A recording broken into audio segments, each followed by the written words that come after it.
Hello बच्चों, let's read this question. The question says in the given figure O is point object kept on the principal axis of a concave mirror M of radius of curvature 20 center. P is a prism of angle alpha is equal to 1.8 degree. Light falling on the prism at small angle of incidence get refracted through the prism and then fall on the mirror. Refractive index of prism is 3/2. Find the distance between the images formed by the concave mirror due to this light. तो इस question के अंदर हमसे क्या बोला गया है कि हमारे पास एक पॉइंट ऑब्जेक्ट O है जो कि प्रिज्म से 10 सेंटीमीटर डिस्टेंस पे है. प्रिज्म का एंगल अल्फा हमें दिया है 1.8 डिग्री. तो हमें ये बोल रहा है कि डिस्टेंस फाइंड आउट करनी है इमेजेस के बीच की जो कि कनकेव मिरर के कारण बन रही है, जिसके लिए फर्स्ट ऑप्शन हमें गिवन है π/20 centimetre, second is π/5 centimetre, third is 3π/2 centimetre and fourth is π centimetre. तो अकॉर्डिंग टू दिस क्वेश्चन सबसे पहले हम लोग की कंसेप्ट डिस्कस करते हैं. तो की कंसेप्ट की यदि बात की जाए इस क्वेश्चन के लिए तो क्या की कंसेप्ट हमारे पास होगा.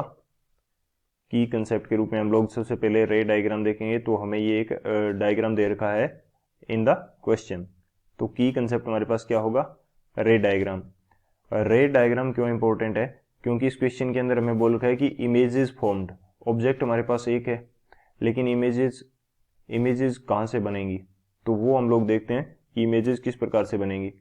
यहाँ पे हमारे पास क्या कंडीशन होगी कि ये जो पॉइंट ऑब्जेक्ट O है इससे लाइट रेज सिमेट्रिकली इस प्रिज्म के ऊपर इंसिडेंट होंगी. सिमेट्रिकली इस प्रिज्म के ऊपर इंसिडेंट होंगी. तो यहाँ से जब लाइट रेज डेविएट होंगी इस प्रिज्म से पास आउट होने के बाद में, तो ये parallel to the principal axis जाएंगी मिरर की तरफ. तो मिरर से टकराएंगी. तो मिरर से टकराएंगी तो मिरर के पास जो लाइट रेज आ रही हैं, तो इसको मिरर के लिए जो लाइट रेज आ रही हैं पैरेलल, तो पैरेलल आने के कारण कुछ ऐसी कंडीशन जनरेट होगी कि कुछ ऐसा आभास होगा कि यहाँ पे दो ऑब्जेक्ट्स हैं. एक तो ये पर्टिकुलर ऑब्जेक्ट एंड सेकेंडली जो हमारे पास O के नीचे एक सेकंड ऑब्जेक्ट, इस प्रकार से हमें फील होगी. तो इसको मैं O1 बोल देता हूं और इसको O2 बोल देता हूं. तो इस कारण से हमें क्या मिलेगी, दो इमेजेस मिलेगी. बेसिकली ये जो O से लाइट रे चली थी इसको जाना कैसे चाहिए था, कुछ इस प्रकार से यदि प्रिज्म नहीं होता तो, लेकिन प्रिज्म के कारण डेविएट होने के बाद में ये इस मिरर के पास पहुंचती है. तो ये जो एंगल होगा ये हमारे पास क्या होगा, एंगल ऑफ डेविएशन डेल्टा हो जाएगा. सेम कंडीशन हमारे पास नीचे O2 के लिए भी होगी क्योंकि सिमेट्रिकल कंडीशन है. तो इस प्रकार से इन दोनों से दो इमेजेस बनेंगी I1 and I2. I1 and I2 किस प्रकार से बनेगी, ये लाइट रे जो फर्स्ट लाइट रे हमारे पास O1 से जो लाइट रे जा रही है इस मिरर के पास, ये यहाँ से टकराने के बाद में जाएगी कुछ इस तरह जाएगी और एक लाइट रे हमारे पास मिरर इस ऑब्जेक्ट से आती होगी इसके ऊपर, यानी कि सेंटर ऑफ कर्वेचर के ऊपर. तो एक इमेज हमारे पास यहाँ पे बन जाएगी जिसको हम बोल देंगे, जिसको हम क्या ये इमेज हमारे पास किसके कारण बनने वाली है, ये इमेज यहाँ पे नहीं बनेगी. ये O2 से जो इमेज आएगी, O2 से जो लाइट रे आएगी, तो O1 से जो लाइट रे आने वाली है हमारे पास कुछ इस प्रकार से सेंटर ऑफ कर्वेचर की जो हमारा क्या है पोल है, पोल के ऊपर जो लाइट आएगी वो इससे टकराने के बाद में कुछ इस तरह मूव करेगी. तो यहाँ पे हमारे पास जब ये इस लाइट रे से मीट करेगी तो यहाँ पे इमेज फर्स्ट बनेगी एंड सिमिलरली ऊपर जब O2 के कारण एक इमेज बनेगी वो क्या बनेगी, I2 बन जाएगी. तो इस प्रकार से I1 एंड I2 फॉर्म होगी. तो ये जो बीच वाली लाइंस हैं इनको मैं रफ कर देता हूँ ताकि हमें समझने के अंदर आसानी रहे, क्योंकि इन लाइंस को जस्ट मैंने आपको समझाने के लिए बनाया है. तभी अब I2 एंड I1 जो है ये हमें क्लियरली समझ आती रहे, इमेज दिखाई देती रहे. तो इनको मैं क्या कर देता हूँ, रफ कर देता हूँ. यहाँ पे I1 एंड I2 को मैं फिर से शो कर देता हूँ यहाँ पे एक बार के लिए. यहाँ मेरे पास कौन सी बनेगी, I2 बनेगी और यहाँ मेरे पास I1 बनेगी. तो इन इमेजेस के जो बीच की डिस्टेंस है ये डिस्टेंस ये हमें फाइंड आउट करनी है. इस डिस्टेंस को मैं बोल देता हूँ D1 और जो ऑब्जेक्ट O1 एंड O2 के बीच की डिस्टेंस है इसको मैं बोल देता हूँ D। तो ये हमारा क्या होगा, रे डायग्राम होगा। तो इसके अकॉर्डिंग सबसे पहले हम लोग की कंसेप्ट के अंदर देखेंगे कि जो डेविएशन होता है थिन प्रिज्म के कारण वो हमें कितना मिलता है। थिन प्रिज्म के कारण डेविएशन कितना मिलेगा, डेविएशन, तो डेविएशन जो होता है डेल्टा, इसकी वैल्यू हमारे पास क्या रहती है, यदि प्रिज्म एंगल बहुत कम है तो ये हमारे पास रहता है mu minus 1 into alpha. Alpha हमारे पास क्या है, प्रिज्म का एंगल है। एक तो ये की कंसेप्ट हो जाएगा। सेकंड हमारे पास क्या होगा कि जो मिरर फॉर्मूला होता है वो क्या होता है, वो हमारा सेकंड की कंसेप्ट होगा, मिरर फॉर्मूला। मिरर फॉर्मूला हमारे पास क्या होगा, मिरर फॉर्मूला रहता है हमारे पास 1/v plus 1/u is equal to 1/f। ये हमारे पास क्या रहेगा, मिरर फॉर्मूला रहेगा। तो इन दोनों की कंसेप्ट की हेल्प से इस क्वेश्चन को सॉल्व करते हैं। अब हम बात करें यदि सॉल्यूशन की, तो ये फिर से मैं इस डायग्राम के अंदर यहाँ पे शो कर देता हूँ जो चीज़ें यहाँ पे होनी चाहिए दिखाने के लिए। तो ये हमारे पास लाइट रेज जाएंगी कुछ इस तरह से, फिर ये पैरेलल मूव करेंगी प्रिंसिपल एक्सिस के। बेसिकली कुछ इस प्रकार का फील होगा कि ये लाइट रेज पीछे से आ रही हैं। तो यहाँ पे हमें लगेगा कि दो ऑब्जेक्ट्स हैं O1 एंड O2, इनके बीच की डिस्टेंस को हमने क्या बोला है, D बोला है। और ये जो एंगल बन रहा था हमारा यहाँ पे, ये क्या है, डेविएशन एंगल।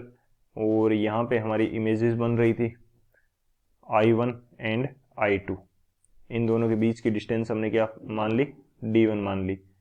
तो अब यदि ये एंगल डेल्टा है तो ये भी एंगल क्या होगा, डेल्टा होगा। ये एंगल डेल्टा है, और तो हम यहाँ से O1O की डिस्टेंस फाइंड आउट कर सकते हैं, O1O की डिस्टेंस फाइंड आउट कर सकते हैं। लेकिन बेसिकली हमें डेल्टा की वैल्यू चाहिए होगी उसके लिए पहले। तो डेल्टा की वैल्यू किस प्रकार से फाइंड आउट करेंगे, म्यू माइनस 1 इंटू ए। तो म्यू की वैल्यू है 1.5 माइनस 1, और अल्फा, सॉरी ए नहीं, अल्फा की वैल्यू में कितनी गिवन है, 1.8। अब एंगल स्मॉल है तो मैं इसको रेडियन के अंदर चेंज कर लेता हूँ। तो ये हो जाएगा π/180 से इसको क्या कर देंगे, मल्टीप्लाई कर देंगे। तो ये जो डेल्टा की वैल्यू आएगी ये हमारे पास कितनी आएगी, π/200 रेडियन, π/200 रेडियन डेल्टा की वैल्यू आ जाएगी। तो अब हम लोग डेल्टा की हेल्प से O एंड O1 के जो बीच की डिस्टेंस है वो फाइंड आउट कर सकते हैं। तो O1 की डिस्टेंस किस प्रकार से आएगी, एंगल यानी कि delta into O1P, delta into O1P, ये हमारे पास क्या आ जाएगी। तो डेल्टा की वैल्यू हमने रेडियन के अंदर फाइंड आउट कर लिया, वो कितनी है हमारे पास, π/200। एंड O1P की वैल्यू हमारे पास कितनी है, 10 सेंटीमीटर। तो ये कितना आ जाएगा, O1 की डिस्टेंस आ जाएगी π/20 सेंटीमीटर। ये हमारे पास O1 की डिस्टेंस आ जाएगी। सिमिलर O2 की डिस्टेंस होगी, क्योंकि सिमेट्रिकल कंडीशन है। तो O1 एंड O2 क्या होगी, इक्वल होगी, जो कि π/20 है। तो यदि मैं डिस्टेंस D की बात करता हूँ तो वो कितनी हो जाएगी, π/10 हो जाएगी, क्योंकि दोनों को ऐड कर लेंगे तो π/10 सेंटीमीटर हो जाएगी डिस्टेंस D। अब मैं अप्लाई कर देता हूँ मिरर फॉर्मूला। तो मिरर फॉर्मूला, इससे हमें इमेज की जो डिस्टेंस है वो मिल जाएगी कि कितनी डिस्टेंस पे इमेज हमें मिलने वाली है। तो मिरर फॉर्मूला हमारे पास क्या रहता है, 1/v plus 1/u plus 1/u। तो u की डिस्टेंस कितनी है, यानी कि ऑब्जेक्ट डिस्टेंस हमारे पास कितनी है, 1/u। ऑब्जेक्ट डिस्टेंस है हमारे पास, लेंथ से हो जाएगी 30 सेंटीमीटर, क्योंकि 20 प्लस 10 कितना हो जाएगा, 30। लेकिन ये हम यूज़ करेंगे नेगेटिव के अंदर, क्योंकि in the opposite direction of light रे हमें मेजर करना होगा। और फोकल लेंथ कितनी आ जाएगी, फोकल लेंथ क्या होती है, r/2, r हमें दिए 20 सेंटीमीटर, तो ये हो जाएगी 10। और ये भी हम नेगेटिव मेजर करेंगे। नेगेटिव मेजर क्यों करेंगे, क्योंकि इन द अपोजिट डायरेक्शन हमें मेजर करना पड़ेगा। तो जब मैं इसको सोल्व करूंगा तो 1/v की वैल्यू कितनी आ जाएगी मेरे पास, -1/15। तो इसको फर्दर सोल्व करने पर v हमारे पास आ जाएगा 15 सेंटीमीटर माइनस के अंदर। v कितना आ जाएगा, 15 सेंटीमीटर माइनस के अंदर, यानी कि जिस डायरेक्शन के अंदर हमारे पास लाइट रे आ रही थी उसके अपोजिट डायरेक्शन के अंदर हमें मेजर करना पड़ेगा इमेज की डिस्टेंस को भी। तो अब हम देख लेते हैं कि मैग्नीफिकेशन क्या मिलने वाला है। मैग्नीफिकेशन का जो फॉर्मूला होता है वो क्या रहेगा हमारे पास, मैग्निफिकेशन जो m होता है, मैग्निफिकेशन m मिरर के लिए वो क्या रहता है -v/u, और ये बेसिकली डिस्टेंस होती है हमारे पास, distance between image and distance between object.